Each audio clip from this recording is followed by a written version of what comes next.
Bismillahirrahmanirrahim. Assalamualaikum warahmatullahi wabarakatuh. Waalaikumsalam. Selamat pagi pada Bapak Dewan Penguji dan Saudara Indra Malik Akbar Fadilah. Hari ini kita akan menjalankan acara sidang proposal skripsi untuk Saudara Indra Malik Akbar Fadilah.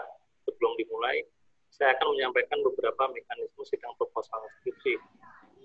Struktural Dewan Pembimbing dan Penguji pada sidang proposal hari ini yaitu saya, dosen pembimbing pertama, dan dosen pembimbing kedua, Bapak Silvester Andi Permana, STMTI, Ketua Dewan Penguji sekaligus anggota Dewan Penguji pertama, Bapak Ade Syahputra, dan Dewan Penguji kedua, Bapak Budi Ade Pitama.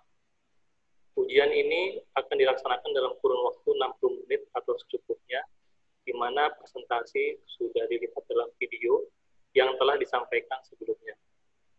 Sebelum dimulai, silakan Saudara Indra Malik Akbar Fadilah berdoa menurut agama dan kepercayaan masing-masing untuk berlangsungnya acara ini. Berdoa dimulai.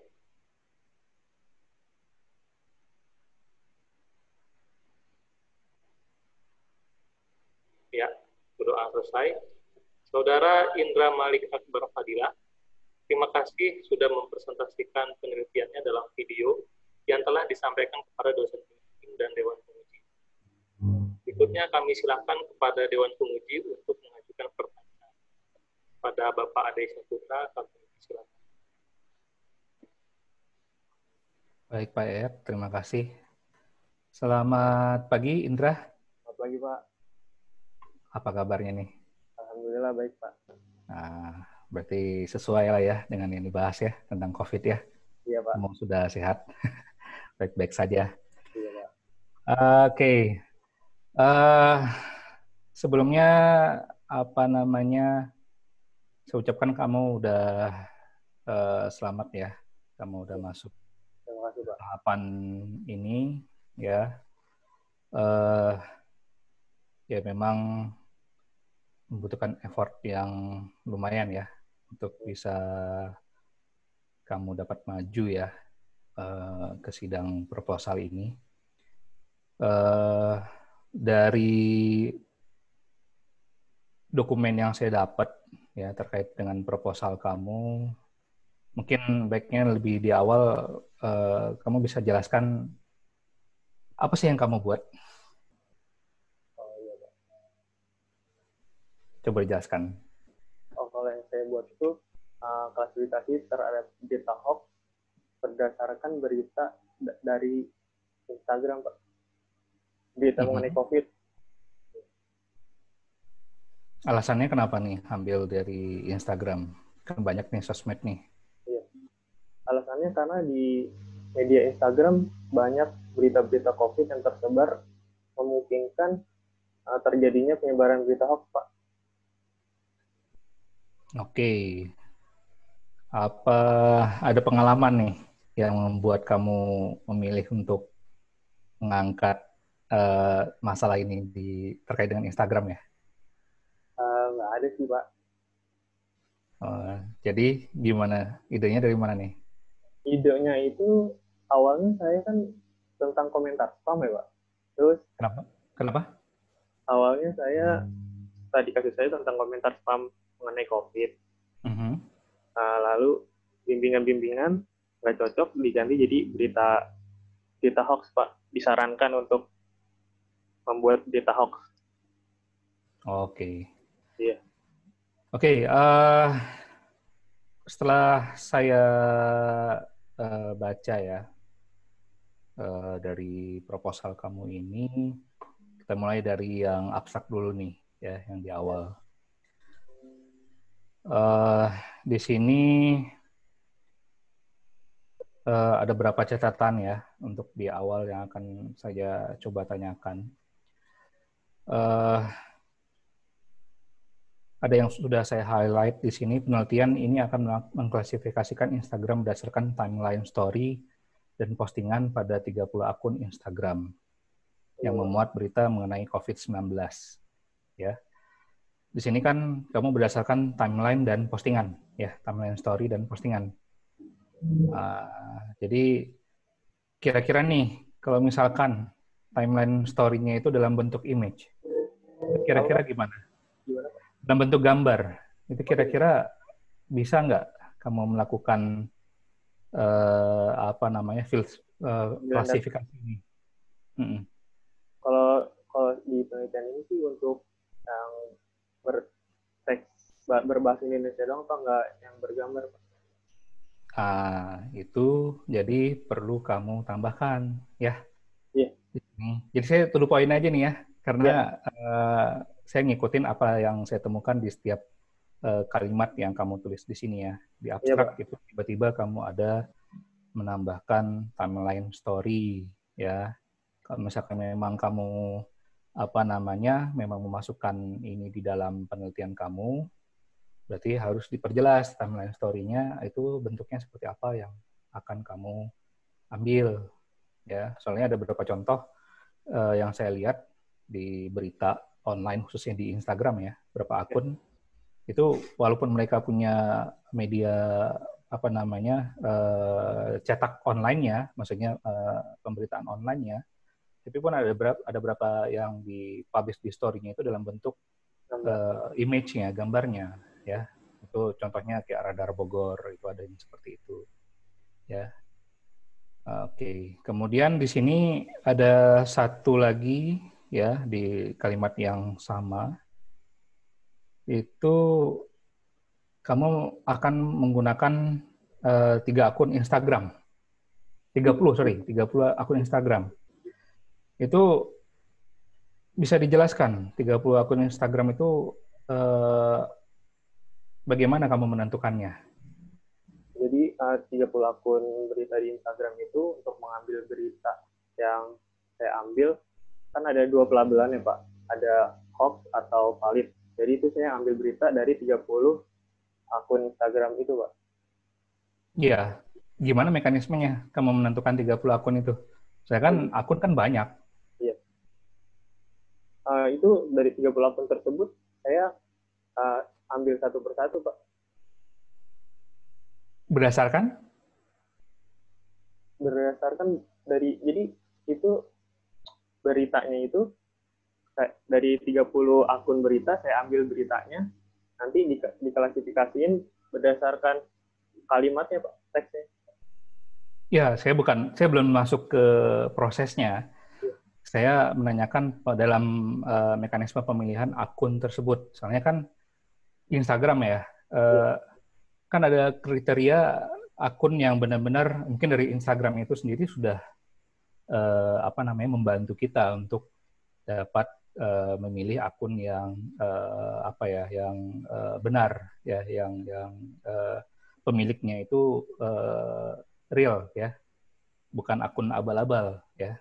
Contohnya kalau misalkan ada akun tertentu itu kayak tokoh ternama, artis dan sebagainya, itu kan ada penandanya itu centang biru ya di ujungnya, ya.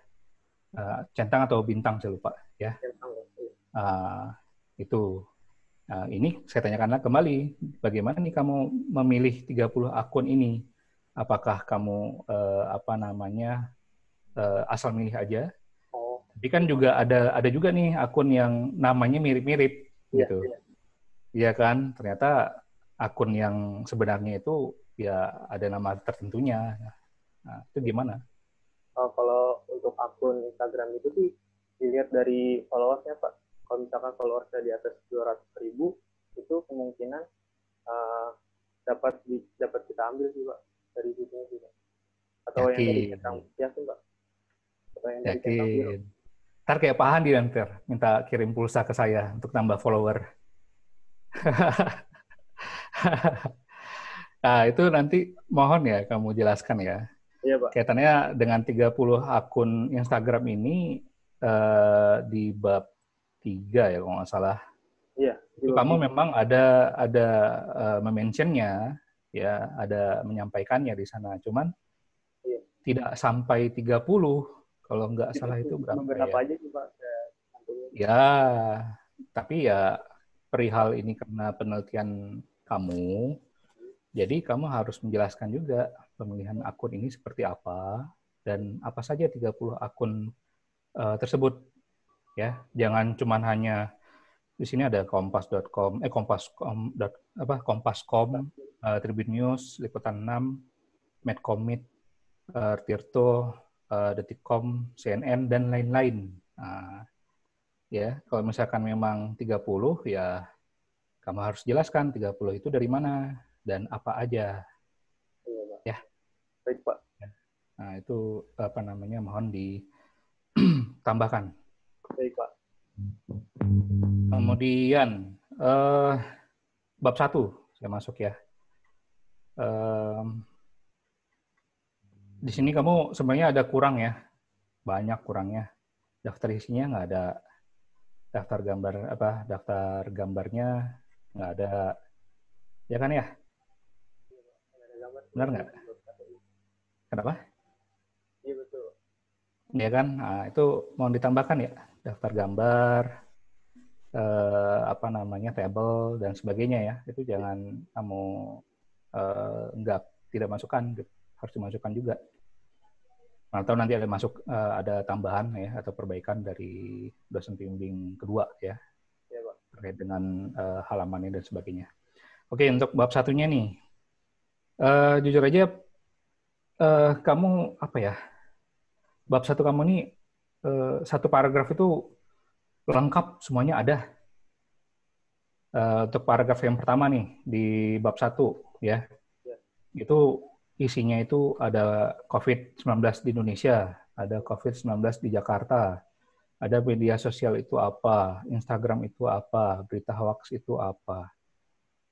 Jadi usahakan karena ini kan latar belakang kan ya. Kamu penjelasannya itu jangan ditumpukin dalam satu paragraf gitu semua gitu ya. Kamu buat flow aja, misalkan paragraf pertama itu apa dulu nih intronya yang ingin kamu sampaikan ya, kaitan dengan virus COVID. Kemudian nanti di paragraf berikutnya baru kamu masuk kaitannya dengan yang lain. Misalkan ya ini kan kamu ngangkat permasalahan yang ada di Instagram misalkan ya. Nah, itu latar belakangnya kenapa juga kamu memilih Instagram ini ya. Apakah memang banyak banget hoaxnya sampai kamu menganggap ini bisa perlu diangkat menjadi penelitian ya. Sedangkan media sosial kan banyak kan. Terus juga di sini juga yang baru saya kepikiran ini segmentasi beritanya ini untuk kalangan mana aja nih? Apakah semuanya? Instagram kan sebenarnya kan sosial media ini kan kaitannya dengan ini kan ya, ada segmentasi ya pengguna ya. Jadi kan ada kayak Facebook nih, contohnya untuk ya mungkin untuk dosen-dosen kamu nih lah ya, yang generasi yang sudah lama ya penggunanya kan banyak banget tuh. Kalau di Instagram berarti kan mungkin banyak pengguna yang muda-mudanya ya. Tapi itu nanti mungkin itu coba dibahas lagi ya dengan pembimbing pertama apakah memang perlu dimasukkan juga ya untuk latar belakangnya ya. Kemudian ya ini saya ada temuan aja, mumpung ingat ini sebenarnya sih bisa dikaitkan dengan Pak Budisi nanti. Di sini ada di paragraf pertama tuh entah kamu benar atau saya yang salah. Di sini menurut artikel yang ditulis oleh Davidson tahun 2015 lalu. Tetapi indeks referensinya itu Juwita 2017. Nah, itu coba dicek lagi ya. Apa kamu yang salah atau saya yang salah? Ya. Ini kita masuk ke batasan masalah. Bentar. Ini harus ini dulu. Di sini menggunakan data akun perorangan. Ya kan?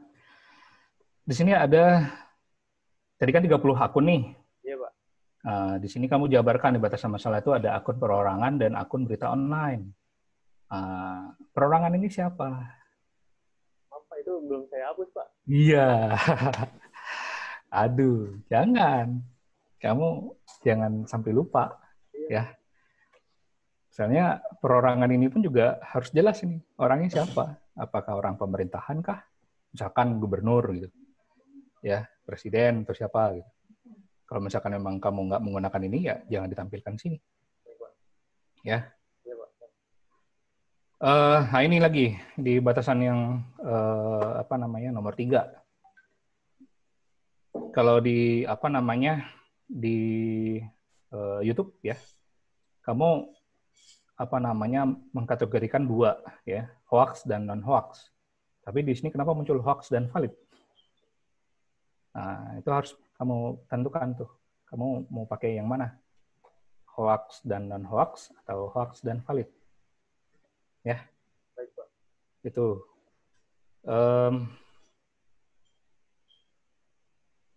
Di sini pun juga tujuan penelitiannya, adapun tujuan dari penelitian ini adalah mengklasifikasikan hoax pada akun berita di Instagram. Sedangkan kamu kan mengklasifikasikannya 2 kan ya? Iya. Kemudian untuk manfaat penelitian nih, manfaat penelitian kamu, waduh ini bisa dibaca lah ya. Untuk yang nomor 1, untuk mahasiswa, akademisi, dan masyarakat. Nomor 2, untuk masyarakat. Nomor 3, untuk masyarakat. Numpuk-numpuk gitu jadinya. Ya, masyarakatnya banyak banget nih. Masyarakat apa? Ya, jadi yang masyarakat mungkin kamu bisa mengelompokkan sendiri ya. Jadi jangan terpecah-pecah gini. Ya. Kemudian lagi, ya ini ya, ini sebenarnya untuk bagian Pak Budi sebenarnya sistematika penulisan. Ini kalau misalkan daftar pustaka ini, ya ini jangan terpisah seperti itu ya, kamu tinggal tambahkan aja ya page break ya. Jadi dia jadi satu kesatuan aja.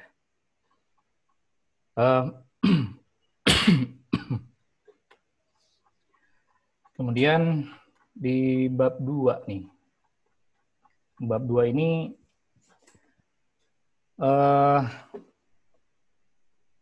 yang saya lihat ya, kamu memang lebih banyak penelitian terkait dengan Kineris neighbor aja. Kalau yang lainnya, apakah nggak ada pembandingnya dengan yang lain gitu? Apakah memang ini klasifikasi yang terbaik untuk perihal ini kah? Penelitian kamu? Jadi kalau menurut penelitian yang saya baca, klasifikasi kayak ini memiliki tingkat akurasi dan efisiensi yang tinggi dalam pengklasifikasian, Pak. Ya, tapi kan kalau alangkah baiknya nih, karena kan untuk mensupport penelitian kamu, untuk memperkuat lah ya. Kenapa kamu memilih metode ini? Usahakan ada pembandingnya, ya. Pembandingnya, kenapa kamu memilih metode yang ini nih, Kineris neighbor ya. Ya, usahakan itu. Kalau di sini sih dominan memang mengarah ke sana semua, ya.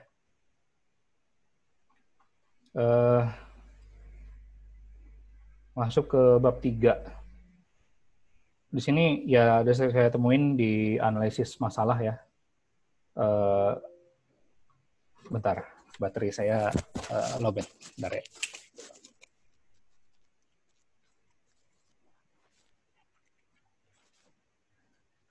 Oke, di sini pada kalimat pertama, kalimat kedua.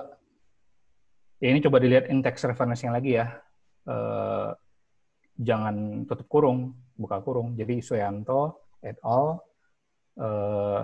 Tahunnya ya, yang tutup kurung sama buka kurung sama tutup kurung ya dalam kurungnya 2018. Kemudian di sini pada paper yang dia tulis. Paper itu bahasa apa? Ya, itu tolong diganti ya. Iya, Pak. Kemudian analisis masalahnya saya lihat masih ada berapa kamu menjelaskan lagi berita hoax itu apa ya. Itu jangan, kan sudah dijelaskan tuh di latar belakang. Jadi usahakan langsung jangan bertele-tele lagi sih. Lebih ke bagaimana sih analisis masalah yang kamu lakukan di sini ya. Di sini masih ada penjelasan itu lagi. Jadi menurut saya sih jangan ada lagi. Kemudian masih di poin 3.2-nya. Di sini masih saya temui ada non-hoax atau valid. Ya, itu di paragraf pertama, tapi yang kalimat terakhir. ya, dan kurung itu hoax dan non hoax atau valid, ya pilih salah satu. Ya, ini tadi 30 akun penyedia berita ini tadi ya, itu tadi sudah saya sampaikan. Kemudian ini ada di halaman berikutnya, di halaman 27, ini kamu tiba-tiba muncul Mavindo, ya. Ini kalau saya sih permintaannya mohon diberikan penjelasan ya, Mavindo ini organisasinya seperti apa, terus berada di bawah lembaga pemerintahan kah, ya. Karena kan kamu menganggap Mavindo ini kan apa ya, akun yang bisa, yang terpercaya lah ya. Terpercayanya itu seperti apa ya, itu kamu harus bisa menjelaskan ya kredibilitas mereka. Ini juga masih saya temui juga di halaman 27 yang paragraf terakhir itu non hoax atau valid, nah itu kamu harus benerin lagi. Kemudian di halaman 29 itu juga ada gambar, ada penulisan gambar itu juga salah ya, seharusnya di sini kamu tulis gambar 3.3, tapi di gambarnya 3.5. Itu apa salah atau gimana ya? Nanti coba dilihat lagi. Apa lagi ya? Oh ya, berarti nanti outputnya seperti apa? Output dari apa namanya penelitian kamu? Outputnya itu berbentuk web juga. Siapa aja yang mengaksesnya? Yang bisa mengaksesnya. Yang bisa mengaksesnya diusahakan untuk umum juga sih, Pak. Untuk umum. Seperti apa cara mereka mengaksesnya atau menggunakannya? Jadi di tampilan website itu akan ada label untuk memasukkan nama akun berita. Lalu di bawahnya itu bakal ada label untuk memasukkan narasi atau teks dari berita tersebut. Di bawahnya itu setelahnya bakal ada tombol untuk klasifikasi. Nanti setelah itu akan keluar hasilnya, Pak. Kurang lebih seperti itu. Berarti penelitian kamu ini sebenarnya nggak jauh beda sama apa ya kemarin ya? Pierre ya, nggak salah. Ya mungkin, Pak. Iya kan ya? Iya. Karena kan itu dia, saya baru-baru ingat juga. Hampir mirip juga kan sebenarnya buat website gitu juga kan ya, untuk pengecekan. Iya, betul, Pak. Kan Pierre kan dia kan nyarinya berdasarkan website juga kan, website yang hoax dan lainnya kan. Tapi kamu ngambilnya akun Instagram. Ya. Ya, Pak. Jadi ya karena ini sudah ada sudah ada yang pernah ambil penelitian yang sama, nanti ya saya lupa sih kemarin ngecek yang punya Pierre. Mudah-mudahan sih nggak ada kesamaan di sana ya. Mungkin itu dulu lah dari saya, Pak Yada. Terima kasih. Baik, terima kasih Pak Adi. Selanjutnya kami silakan kepada Pak Budi Adi pertama untuk memberikan pertanyaan dan titik saran. Silakan. Oke, baik. Terima kasih Pak Yada selaku dosen pembimbing pertama. Selamat pagi Indra. Pagi, Pak. Baik. Tadi beberapa sudah ditanyakan ya sama Pak Ade mengenai proposal kamu. Ya, saya kurang lebih banyak setuju dengan apa yang Pak Ade sampaikan juga. Nanti mungkin saya akan tambahkan dan mungkin saya juga akan share screen untuk memperlihatkan kamu bagian-bagian mana sih yang saya ada sedikit pertanyaan buat kamu. Ya, saya mungkin share screen dulu ya sebentar.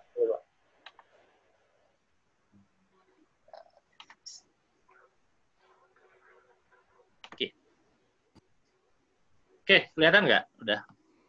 Kelihatan, Pak. Oke, good. Nah, ini menyambung juga ya dari yang Pak Ade sempat tanyakan. Nah, saya agak terganggu. Di sini kamu sebutnya adalah klasifikasi berita COVID untuk judul kamu. Berita apanya gitu loh? Berita apa sih yang kamu klasifikasiin sini, Indra? Berita hoax-nya, Pak. Berita hoax-nya kan? Ya. Nah, artinya kan harusnya itu kan dimasukkan ke dalam judulnya juga kalau misalnya mau. Maksudnya klasifikasi berita hoax, ya kan? COVID. Iya dong. Kalau ini kan berita kan jadinya apa ini berita apa gitu kan? Apa yang mau diklasifikasikan di berita tersebut ya? Gitu. Nah, yang saya juga pertanyakan juga sebenarnya sama kamu, ya menyambung tadi yang pertanyaan terakhir dari Pak Ade itu, ya jadinya apa bedanya sama penelitiannya si Pierre gitu ya? Jadinya seperti itu kan, di mana kamu harus ngecek lagi apa dari yang berita yang ditemukan di Instagram gitu kan, terus ngecek ke website lagi gitu kan, berarti gitu. Kenapa kamu tidak melakukan pendekatannya seperti ini? Maksudnya dari yang apa yang sudah dilakukan sama Pierre gitu kan? Mungkin kamu bisa meningkatkan entah katakanlah dari sisi kecepatannya, optimasi, nah, itu kan lebih bisa dilakukan ya menurut saya. Ya. Kenapa? Alasan kamu kenapa kamu membuat? Soalnya gini, jadi saya agak sedikit rancu. Apakah kenapa yang kamu pilih itu Instagram? Padahal kan jatuhnya kan banyak sekali sosmed yang lain gitu kan. Sedangkan kan jatuhnya kan kalau ini kan lebih tepatnya ke ini kan ya berita hoax kan ya. Jatuhnya. Oh. Gimana Indra? Nah, jadi kalau kenapa saya memilih Instagram, karena di Instagram banyak banget saya temuin kayak berita-berita hoax atau berita yang nggak ada sumbernya di share-share kayak gitu, Pak. Itu menurut kamu kan, berarti kan ya? Iya. Artinya tidak berdasarkan penelitian yang entah yang sebelumnya pernah dibuat orang atau gimana gitu. Kalau menurut penelitian yang sebelumnya, jadi kan dia ambil datanya itu dari Twitter. Kalau saya itu ambil datanya dari Instagram, Pak. Berdasarkan Instagram. Kamu yakin belum ada yang melakukan penelitian di Instagram? Kalau untuk berita COVID-19 melalui Instagram sih, saya yakin kayaknya belum ada, Pak. Itu apakah berdasarkan feeling kamu saja? Apakah kamu sudah mencek? Saya udah mencarinya, Pak. Di mana yang kamu cari?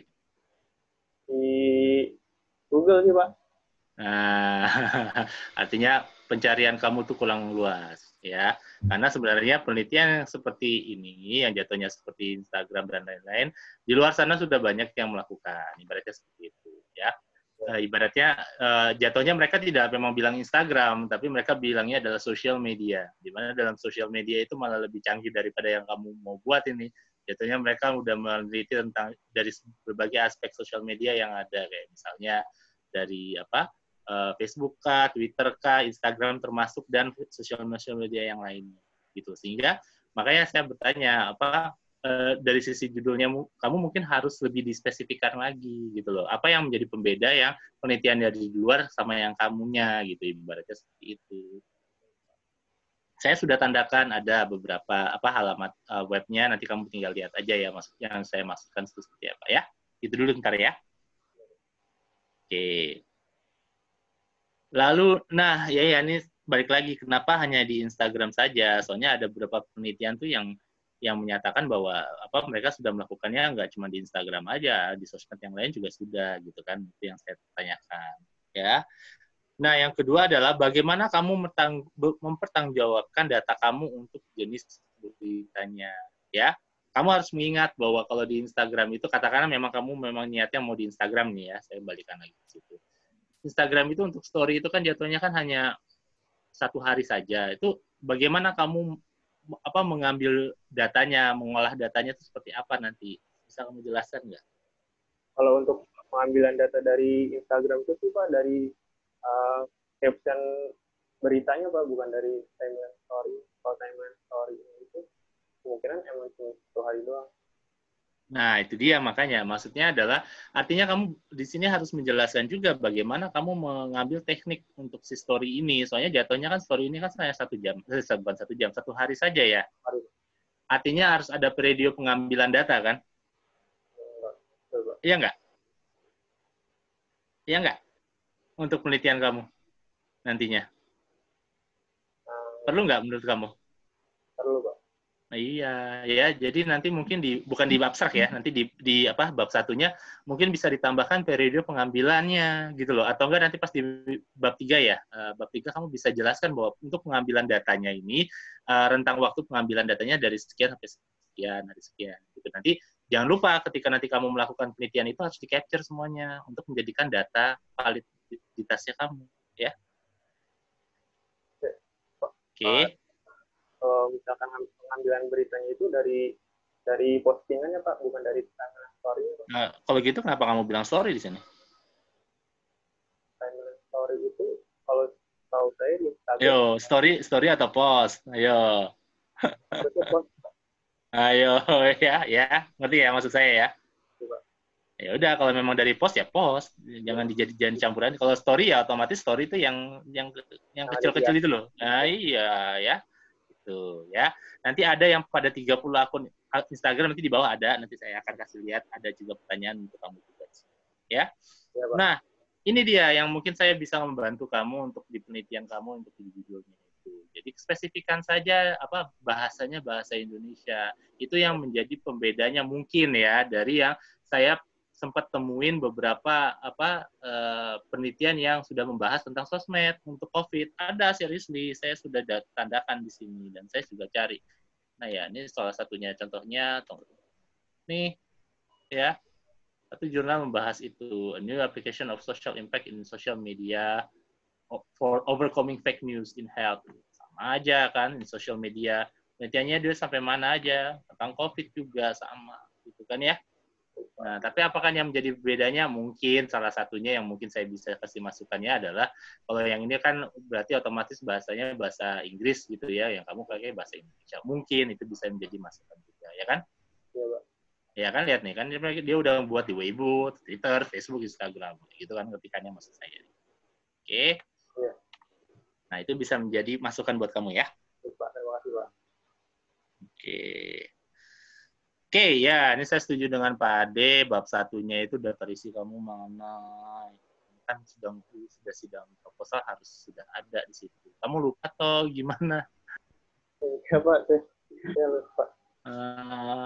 Ya, makanya hati-hati ya. Maksudnya ketika kamu mau sidang proposal, apalagi nanti akhir, jangan sampai hal-hal kecil ini menjadi malah jatuhnya gitu loh. Ya, karena jatuhnya nanti ketika sidang itu kamu dinilai bukan hanya dari sisi konten yang kamu ingin sajikan, tapi juga dari sisi penulisannya kamu. Ketika sistem penulisannya kamu juga tidak lengkap, itu menjadi pertimbangan penilaian juga. Karena jatuhnya kan penilaian itu ada dua kan, dari dosen penguji 1 dan penguji 2 gitu kan. Penguji 1 80% dia akan membahas tentang konten kamu menilainya. Kalau misalnya yang dari sisi penguji 2, otomatis 80%-nya akan melihat sistematika penulisan kamu gitu kan. Sayang ya kalau misalnya kamu udah bagus buatnya, tapi jatuhnya di situ. Ya, sudah ada banyak contohnya dari beberapa anak-anak yang udah maju kayak gitu juga jatuhnya ya. Jadi ya. Oke. Yang ini apa nih? Desember 2019. Oke, ini kamu tolong sampaikan ya di sini, walaupun kamu ngambil dari PDPI 2020, virus ini berasal dari dan berawal dari Wuhan, Tiongkok pada akhir Desember 2019, gitu kan, PDPI. Di mana? Di Indonesia kah? Atau di Cina kah? Atau di USA kah? Gitu. Penyebaran virus COVID-19 kian merebak ke berbagai negara, gitu ya, ke berbagai negara dunia termasuk di Indonesia. Itu apakah kapan? 2019 kah? Desember kah? Atau Maret kah? Nah, gitu loh. Ya. Ya. Nah, ini tolong 21 Februari hingga 21 April itu tolong cantumkan tahunnya. Pak. Ya, tahunnya mana? Nggak ada kan? Ayo, 21 Februari tahun berapa? 2019, 2020, 2021 ya. Tolong ya. Oke, ini udah dicatatkan tadi ya sama Pak Ade ya, saya langsung highlighting juga tadi. Ya, ini maksudnya apa? Menurut artikel yang ditulis oleh Davidson pada tahun 2015 lalu, terus koma, terus apa? Terus di sini ada Juwita. Maksudnya yang mana nih? Apakah ini bagian terpisah atau kamu lupa mendelete atau kamu sebenarnya ada tulisan yang sebenarnya kehapus? Nah, yang mana yang benar? Kalau itu sih termasuk dari citasi dari Juwita 2017 ya Pak. Dari Juwita? Juwita 2017. Ya dipisah. Kalau tidak mau dipisah atau memang ini menjadikan dari bagian si Juwita ini, penelitian dari Juwita 2017, ini kamu paraphrasing gitu loh. Oh iya Pak. Iya, jangan disebutkan. Ini jadinya kamu jadi kayak mereverse ada 2 penelitian gitu kan. Mana nih gitu, apakah penelitian dari Davidson atau Juwita gitu kan? Ngerti nggak? Ngerti banget. Iya. Iya. Oke. Oke, saya lanjutin ya. Tipe-tipe kamu banyak banget ya, tolong ya. Nah, yang ini mungkin saya pengennya kamu tambahkan ya. Maksudnya di sini, yes, ini kan salah satu dampak saja. Ya, saat ini permasalahan berita palsu atau hoax sangat merugikan bagi banyak pihak, gitu ya. Seperti contohnya menebar kebencian, ya. Tapi apakah kebencian ini menjadi efeknya dari berita hoax yang dari COVID atau tidak?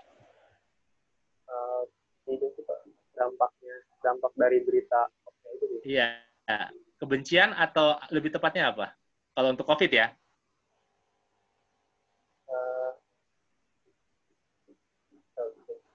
Kebencian atau kecemasan? Kemasan sih Pak. Iya kan? Kalau kebencian itu konteksnya hal yang lain. Konteksnya kebencian itu bisa dipakai untuk penelitiannya si John Pierre waktu kemarin. Tapi kalau untuk penelitian kamu, saya rasa konteksnya lebih cepatnya adalah untuk COVID itu adalah kecemasan untuk masyarakat, panikan untuk masyarakat, ya. Ya. Oke, lanjut. Nah ini yang tadi saya bilang, ini apa nih? Beberapa ini tipe, saya nggak ini lagi ya. Spam, tolong ya. Spam itu jatuhnya bahasa asing atau bahasa Indonesia? Asing, Pak. Ya, tolong ya. Nah, ini saya garisin belum ada penelitian, sudah ada penelitiannya, ya. Jadi kamu membuat narasinya dari penelitian sebelumnya, mungkin nih saya sudah sampaikan juga di sini ada, kamu ambil yang kira-kira kurangnya apa dari penelitian yang sebelumnya itu. Nah, yang saya ambil tadi kan saya share itu adalah dari sisi dari luar ya itunya, dan mungkin bahasanya pakai bahasa Inggris sudah pasti. Nah, itu yang bisa menjadi tambahan buat penelitian kamu bahwa ini yang punya saya ini pakai bahasa Indonesia gitu. Ya. Apalagi ya. Oke, ini saya enggak ini. Ini tadi saya tanyakan sumber utamanya di mana yang menjadi rujukan kamu di sini untuk data hoax dan non-hoax-nya. Ternyata kamu ngeceknya dari turn back hoax ya? Iya, Pak. Nah, itu tolong turn back hoax-nya itu kamu masukkan di sini ya, di latar belakang masalah. Untuk sebagai dari awal bahwa kita udah tahu, oke, berarti kamu mau ngebuat pengecekan klasifikasi ya. Tapi untuk sebagai sumber rujukan utamanya dari mana kita nggak tahu. Baru kita malah tahunya nanti pas di bab 3 jauh banget ya. Ya, soalnya kan itu semua harus ada ya. Ini berita apa? Berita hoax ya, tambahkan ya. Oke, akun berita online ini apa? Oh ya, ini udah ya, dari manakah? Postkah? Ya, storykah? Ya kah? Gambarkah? Itu menyambung tadi apa Adi juga tanyain juga sebenarnya. Ya. Nah, batasan masalah di sini juga ada 30 akun berita Instagram yang diidentifikasi. Ini saya mau tanyakan, alasan kamu mengambil 30 itu kenapa sih? Alasannya saya mengambil 30 akun itu untuk mengklasifikasikan akun-akun tersebut apakah mengepost mengepost berita-berita hoax atau tidak. Jadi Oke, yang saya mau tanyain lagi kalau misalnya kayak gitu, ya Indra, apakah yang menjadi masalah ini portal beritanya atau beritanya? Kalau untuk itu Pak, jadi di sini saya dari portal beritanya sih Pak, apakah dari akun berita ini menyebar berita hoax atau tidaknya kayak gitu Pak. Jadi berarti nanti klasifikasinya berdasarkan posannya Pak. Berarti kamu harus memantau. Jadi gini. Berarti ada 30 akun Instagram yang kamu mau ini ya, ambil ya. Iya, Pak. Dari setiap 30 akun itu berapa sampel yang kamu ambil dari beritanya? Kalau dari data yang saya ambil itu 100 data, Pak. 100 itu gimana? 100 per 30? Dari tiap 30 atau 100 itu udah keseluruhan? 100 itu udah keseluruhannya, Pak. Berarti bisa kamu ini kan nggak bagi-bagi nggak? Berarti kalau 100 30 dari 30 akun jadi ada berapa, tiap akun itu ada berapa berita yang kamu memang saring? Kalau dari 30 akun itu satu akun itu ada berapa berarti yang kamu ambil beritanya? Kurang lebih dua atau enggak? Iya, maksud saya paham ya, maksudnya tolong dirincikan lagi ya. Iya, Pak. Soalnya kalau ketika kamu bilang 30 akun, berarti otomatis kan ada 30 akun gitu ya, Instagram, IG gitu katakanlah ya, seperti itu ya. Lalu kamu ngambil sampelnya dari 30 akun itu, satu akunnya itu berapa berapa berita gitu. Iya kan, ngerti kan? Apakah 3 atau 5 atau 10? Wah, itu kan jadi bias ya, jadi banyak banget gitu kan.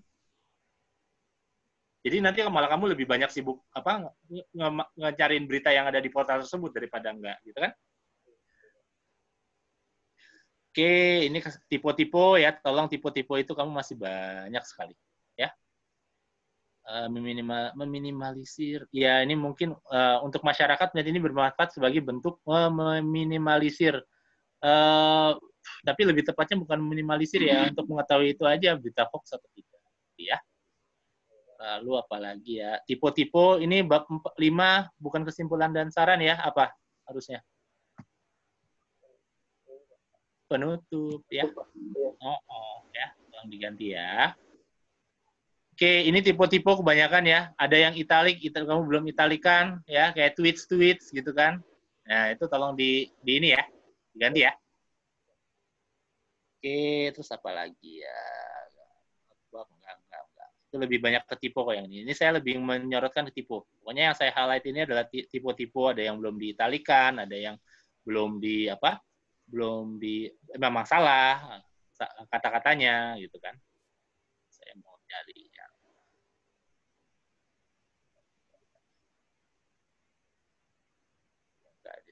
Nah, ini dia. Kenapa ini saya mungkin pertanyaan terakhir ya buat kamu ya. Kenapa kamu memakai 30 akun ini sih? Oh, yang saya ini ya, kalau dari sepintas yang saya lihat ini ya. Ini kan berita-berita atau portal-portal yang valid ya. Jatuhnya adalah yang ibaratnya ya ini kan portal berita gitu kan. Ya, saya bisa berani menjamin sih kalau misalnya dari portal berita ini ya 80-90% ini pasti valid gitu ya. Itu karena saya ngambil akun beritanya dari kayak kompas.com, Tribun itu buat data yang validnya, Pak. Kalau untuk yang nggak validnya mana? dari Tunback Hoax, Pak. Oh, itu kan back hoax-nya. Tunggu. Berarti, Oke. Berarti yang 30 ini yang validnya berarti ya? Iya, betul, Pak. 30 akun yang valid. Oke, berarti kalau yang ini adalah yang dari yang berita palsunya ya? Oke, sip. Ya udah. Itu tadi pertanyaan saya aja sih. Kalau kamu udah ngejelasin sini, nggak ada masalah. Lalu apalagi ya? Tipe ya, kamu lebih banyakkan tipe. Tipe itu tolong Indra, kamu harus perbaiki lagi ya. Ini kayak misalnya ini penjelasan dari tabel ini, tabel berapa ya? Sebutkan tabelnya 3.2 ya. Dirujuk ya. Mungkin kamu buru-buru, saya rasa sih seperti itu. Tolong ya, jangan buru-buru lagi. Apalagi mungkin nanti selepas sidang ini kalau entah hasilnya apa, kalau misalnya nanti maju lagi untuk sidang akhir, saya pengennya kamu tidak ada lagi kesalahan-kesalahan seperti ini karena jatuhnya ini bisa mematikan kamu sendiri nanti pas sidang ya.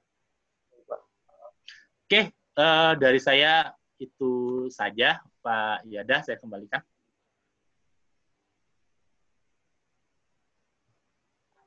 Ya, terima kasih Pak Budi Adipitama. Saudara Indra Malik Akbar Fadilah, setelah selesai sesi tanya jawab ini, silakan saudara akan dipindahkan ke waiting room terlebih dahulu. Dewan penguji dan dosen pembimbing akan rapat singkat untuk memutuskan apakah proposal Anda dapat dilanjutkan atau tidak untuk menjadi skripsi. Silakan standby di sana, sewaktu-waktu akan kami panggil ke dalam ruang sidang online ini. Terima kasih.